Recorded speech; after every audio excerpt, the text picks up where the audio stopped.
Hello and welcome to a fresh edition of Soccer Talk with Mumini Alao, the Road to Russia edition. My name is Tunde Koiki, and of course with me as always is Mumini Alao himself. Thank you so much for joining us. My pleasure. Tunde, thank you very much. Yeah. Well, together we are looking at a goalkeeping crisis in the ranks of the Super Eagles of Nigeria. First choice goalkeeper for the Super Eagles, Carl Ikeme, is out for the nearest foreseeable future, and that has left a massive void in the net of the Super Eagles, as it were. 5 candidates could possibly make it to Russia, and because of that, there's been so much consternation, so much drama among Super Eagles fans regarding what will happen at the World Cup. It always seems that we always seem to have a major goalkeeping issue going towards major international tournaments, but and this doesn't seem to be any different. I think today we can draw parallels with what happened when we went to US for our very first World Cup. Okay.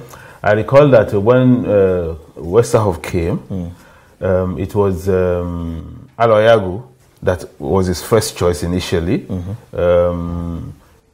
Just before Aloyagu came into the picture, it was Rufai, because I remember Rufai, yes, the World Cup qualifier against Cameroon, the one we didn't qualify for 1990. It was Rufai. Yes, Rufai. But the year after, Aloyagu came into the picture, and Aloyagu was number 1 until we went to Senegal 92 Nations Cup. Yeah. When we came back from Senegal 92, it was Wilfred Agbonivare that became number 1. All the World Cup qualifiers to US 94. But at the time we were going to the tournament in Tunisia, the Nations Cup, and the subsequent World Cup in USA 94, Peter Rufai showed up from nowhere. And you know, the way Westerhoff resolved that issue at that time, because on that occasion, it was a matter of so many good goalkeepers, how do we decide who will be number 1? And especially as Rufai did not take part in the qualifiers at all. So what Westerhoff just did was he got a goalkeeper trainer from Europe and said, you know what, I have this quality goalkeepers, I can't make up my mind who should be my number 1. You go and work with them, and I will follow your recommendation. And that was what happened. At the end of the day, it was Rufai that emerged number 1 from all the indices of consideration.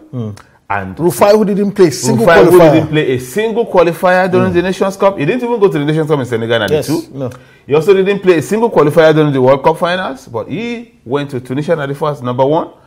We won the Nations Cup, and he went to US 94 as established number 1. Established number, even captain at the end of the day. And don't forget, Rufai actually was our star man in the game against Bulgaria. That first game, opening game, yes. The first 15-20 minutes, Rufai was a colossus, actually. You know, and if we are considered goals against Bulgaria in those early stages of the game, maybe it would have turned out the way the tournament eventually went. So, similar problem now. What am I trying to say? It doesn't really matter who did what during the qualifiers or who didn't do what. What matters is who is in the best form at the time we need to make our choices about who is going to go to the World Cup. Okay? And that's why for me, I'm leaving it open, okay, for whoever the coach decides upon at the final hurdle. Okay. As we speak, it's like he's leaning towards the young man, Francis Uzoho. 19-year-old with Deportivo La Coruña. Absolutely. Because for him to have sent his goalkeeper trainer to Spain to do special work with him, Enrico Pionetti, it must mean that he's looking forward to, starting him as number something 1. But isn't that a bit too? Isn't that a gamble on the part of Gennaro? I mean, he's 19 years old. Yeah. Only ever played 2 top flight matches in the Spanish La Liga. He's played a lot of games in the 2nd division in Spain with the youth team. But I mean, there are 4 other candidates. There's also Daniel Akpeyi. Akpeyi has had 15 games in this South African Premier League, although he wasn't in goal for 8 other games. They played 23 games there as well. There's Dele Alampasu, who hasn't played a single game this season for his Portuguese club. And there's also Dele Ajiboye and Ikechukwu Ezenwa, who did brilliantly for Nigeria at the African Nations Championships. Ezenwa also was particularly a standout performer during the qualifiers for the World Cup as well. Absolutely. So there's so many players to choose from. Well, I'm sure that Gennaro... My question is this. Yes. Would you be confident in starting Ikechukwu Ezenwa against Croatia or even Argentina? It's not about my own confidence today. I'm not the coach. I'm not going to be the one to pick the players. I'm not going to be the one to determine the tactics. Okay. I'm not going to be on the bench in Russia when things go right or wrong. So it's not my decision. Okay. It is the coach's decision. And he has seen all these players, all these coaches, all these goalkeepers we mentioned. Okay. He saw Ezenwa a number of games during the qualifiers.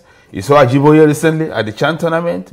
He saw, the other two guys you mentioned. Yes. Maybe it's only Ayenuba who has not played on that. I was actually going to mention that. And for him, for Ayenuba, unfortunately, I don't think he will stand a chance anymore because Raw has said he's not looking at any new players. But he's the most experienced of these players. He's played with the Super Eagles before. He's 34 years of age. He's played 23 times in Israel this season. I agree with you that this is going to be the most sticky decision for Genetro to make as far as his World Cup squad is concerned. Okay.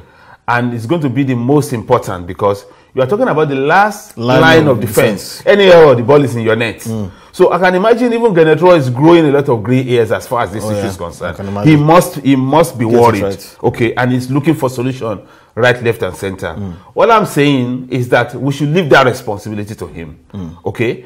For him to have sent his goalkeeper trainer to look at Uzoho and do some work with him, sometimes it's not by numbers. It's not a matter of quantity. It's about quality. Uzoho played against Argentina, one of our friendly matches. 45 minutes. He must have seen some things in that goalkeeper that say, hey, if I'm able to brush up one or two edges in this boy, he might just be the boy I'm looking for to lead the line at the World Cup. That doesn't mean he's ruling out Ezenwa. That doesn't mean he's ruling out anybody else. But it's like I think he has seen something in that boy.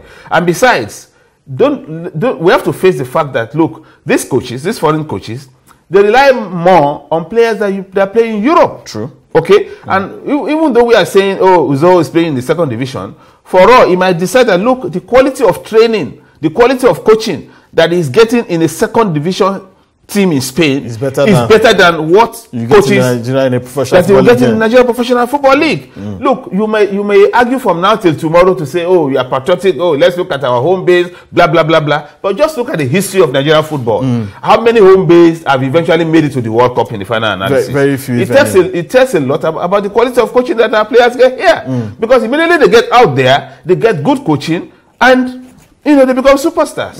And just to buttress that point, Cameroon, who won in Africa Cup of Nations, they won it with a goalkeeper who plays with the second team of Sevilla, while they have one who is the established first choice for Ajax Amsterdam. But if we were to leave this decision in your hands right now, which three goalkeepers I've already backed that you can't leave it in my hands. No, you can't leave it in my hands. It will be unfair.